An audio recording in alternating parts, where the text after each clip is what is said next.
Part 4 now of my WWE Revamp series, and before I get started, this video was going to be about the WWE brand split and that I think they should end it, and basically my thoughts on it and why I think they should end it. But because WWE are already sort of making moves towards doing that already, I don't really want to jump on the bandwagon and be like, oh, look at this idea that I thought of, and WWE are just doing it anyway, because like it sort of looks like that with my tag team video, like, because I was thinking that and the WWE started doing it, so I don't know, like, this series is just a total copy of what WWE is doing. I'm trying to go in my own direction, and the fact that I've already done a video like that before, I don't want to do one again. If you've not seen that video, check it out. It is here in between my thumb and my index finger there. So yeah, check that video out. Go check it out after this video now, and then come back to this video. Up to you if you want to watch them. Yeah. So yeah, this video is going to be about managers and my thoughts on managers within wrestling and what I think the WWE should do with them. Right. Basically, like, I grew up I've said this many times before, watching old VHS tapes, and when I used to watch these VHS tapes, there used to be so many managers in the WWE, like guys like Slick, Bobby Heenan, Jimmy Hart, and then you had valets like Sensational Sherry and Miss Elizabeth, and it seems like a lost art, and the only people who are like that nowadays, I've jotted them down here, are, well, just Vicky Guerrero really, and sort of Ricardo Rodriguez. Ricardo Rodriguez is sort of a valet for Alberto Del Rio. He does his ring announcements and he stands by ringside while Del Rio has his match. So he's sort of a valet, but it's a little bit different. But yeah, Vicky Guerrero is the only real manager in pro wrestling today, and she's really helped get Dolph Ziggler over, and I think they should get more in. But yeah, it's looking back to the old days and the valets that used to be in pro wrestling, guys like Bobby Heenan, and he had the Heenan family where he had all these guys on his roster like Andre the Giant, Haku, Hercules Hernandez, Rick Rude, maybe Terry Taylor was on his stable for a while. I can't really remember in much detail. I should have really done more research into this and remembering my facts before I got into this video, but I'll just go off what I remember and what I know. I don't really want to be one of these guys who reads something on Wikipedia and then tells it as my own. Like, oh yeah, I remember back in 1982 when Bob Backlund had that awesome match with Ivan Koloff. They probably didn't even have a match in 1982. They were in different territories, weren't they? But yeah, I'm not the kind of person to do that. I'm the kind of person to give you my own thoughts and opinions and my own memories of pro wrestling, so I'm not going to go off that. I've written notes down here, but that's about it.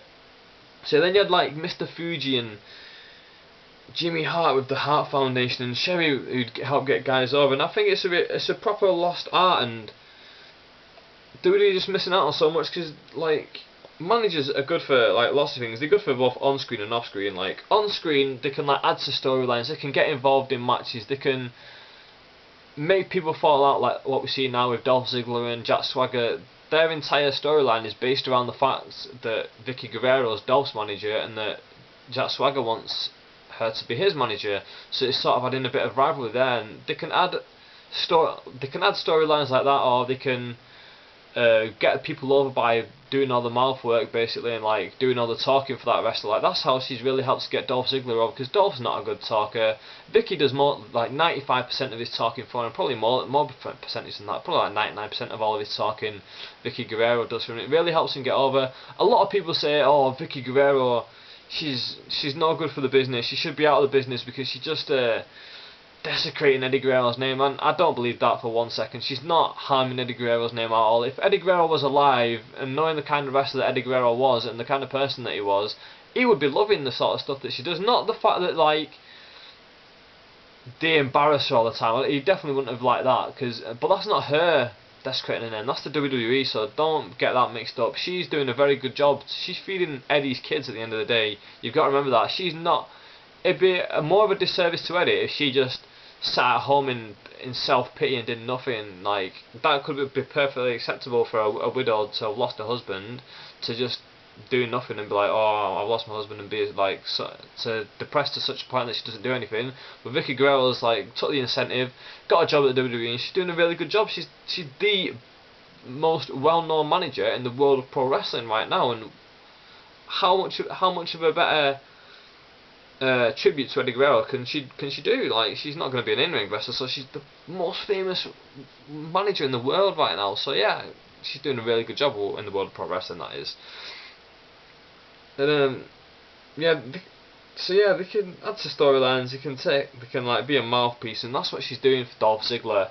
And like they can also be good for the wrestlers backstage, politics wise, because they can go to bat for them, especially when um, the manager is like a more of experienced wrestler and more of a veteran, or like maybe like an ex-wrestler. They can like really go to bat for the wrestler in the back and be like, no, I've spent a bit more time with him, I know what he's like, he deserves a push, sort of thing, and really help them in that way. And also, if they are experienced, they can like give them words of wisdom every now and then and say, listen, you're doing this wrong in the ring, or you're doing like this needs to be done, or in the middle of a match they can say take a hold at the right time, or do this, do that, or they can help get the crowd amped up for the match. And managers are really important in my opinion, and they really do help to get involved. Remember in stuff like the thing Fuji did at Survivor Series, ooh, I'm tempted to say 88, where it was that massive like 6 teams on each side, wasn't it? Or something like that. Yeah, I think it was 6 teams on each side, so that's what 12, 24, like 24-man match at Survivor Series, and it boiled down to the Powers of Pain and Demolition, and Fuji turned on Demolition and sided with Powers of Pain. That was a massive storyline at the time, and stuff like Elizabeth getting in between the Hulkamaniacs or the Mega Powers or whatever they were called, Hogan and Savage. Just managers so important. So yeah, these are the managers that I think WWE should be using. Vicky Guerrero, we've got her first of all, and I've already spoke about her, how she's got Dolph Ziggler over. Secondly, if the brand split is ending, Teddy Long will no longer be the head of SmackDown, and because Triple H is the on-screen authority figure, we don't need Teddy Long as that. He could just be a manager and start like, I'd like to see a stable of black guys. Now, a lot of people will jump and say, yeah, reform the Nation of Domination, do that again. No, I don't want to like be beating a dead horse sort of thing. Like, we've seen the Nation of Domination, it was good when it happened, but now it's time for new stuff. Remember when Teddy Long was the manager of Rodney Mack? I didn't really see much of it, but from what I did see, Teddy Long did really well and really helped Rodney Mack. It'd be good if he took a guy like Mark Henry under his wing, was like, go on Mark, you get him, and really helped Mark Henry push towards the main event scene. Now, Mark Henry's not a guy who I'd put a world title on, but he's a guy who you could put in the main event scene, having matches like main events of Raw, main events of SmackDown, in the main event of a pay-per-view, if it's in like a multi-man match, like for example a 4-way dance or a 6-pack challenge or a Survivor Series 5-on-5 or something like that, and a Royal Rumble match, Mark Henry can main event these shows and really look strong, especially with a guy like Teddy Long behind him. Next up, I put Jerry Lawler. Now this is the reason I decided to do this video now. Otunga and McGillicuddy have had this. Now, let me start from the beginning here. Otunga and McGillicuddy are a tag team I've not cared for whatsoever. I've never cared for David Otunga whatsoever, and McGillicuddy, as soon as I realised he was crap, well, I say crap, I don't like to speak badly of wrestlers because who am I? I'm just a fan. So that was my phone. Who am I? I'm just a fan. But yeah, McGillicuddy, for a wrestler, he doesn't really cut it, does he? But now the last few weeks that Jerry Lawler's been like talking smack about them at ringside, and then they like confronted Jerry Lawler, that's really got me interested in these two guys, and makes me think, if they put Jerry Lawler with these two guys and have Jerry Lawler turn heel, one awesome, like, that would be so good for them as a tag team. That will make them into a proper tag team, and also it will rejuvenate Jerry Lawler's character because he has been so boring over the last few years. And the way he spoke about Otunga McGillicuddy of the last 2 Raws really reminded me of mid-90s Jerry Lawler, the bitterness in his voice and the way he would talk down to people so much. It was so exciting is not the right word, but it was exciting from a standpoint of his character now coming back out of its shell, and it's not just old man Jerry Lawler at the desk, it's Jerry the King Lawler, and he's back to talk smack, and he's trying to get himself back out there and publicise himself, because that's what Jerry Lawler was always good for. He was always good for talking himself up and talking the faces down. And he did say that, oh, I could take these guys under my wing or something like that, and it really did make me think Jerry Lawler would be an awesome manager for these two guys. And if he did manage them, I wouldn't be against them putting the titles back on them and beating Kofi and Evan Bourne and having a series back and forth with them, because that would be a really good outfit in my opinion. Next up I wrote William Regal. Now, as good as William Regal is, I think what he's best at is being the fall guy. He would be an awesome manager for a team that aren't doing too well. And the comedy stuff you could do with Regal, and his facial expressions is so spot on. You can tell he's a real student of the game in terms of British comedy, the way he acts. He's a fantastic professional wrestler, William Regal. In every facet of the game, he can do it all. Well, maybe not high flying, but still he could do it all, William Regal. And William Regal would be really good in that situation to be just put him in just so his guys lose, and like have William Regal taking the piss out of a bit. It's putting him on TV, and I love seeing him on TV. It doesn't matter if he's winning or losing, you know. The results don't matter in pro wrestling. It's all the performance that counts, isn't it, at the end of the day? Next up, I put two guys who are from FCW, Abraham Washington and Byron Saxton. These guys, I've seen them. I was introduced to them both as like on-screen characters, but not wrestlers. But I've seen them both wrestle. I don't like them as wrestlers, but I do like them both as on-screen characters. Both cocky black guys, aren't they? Cocky, young, built black guys. The kind of guy who'll tell you you're a knobhead and you won't be able to do nothing back because, you know, the guy's jacked.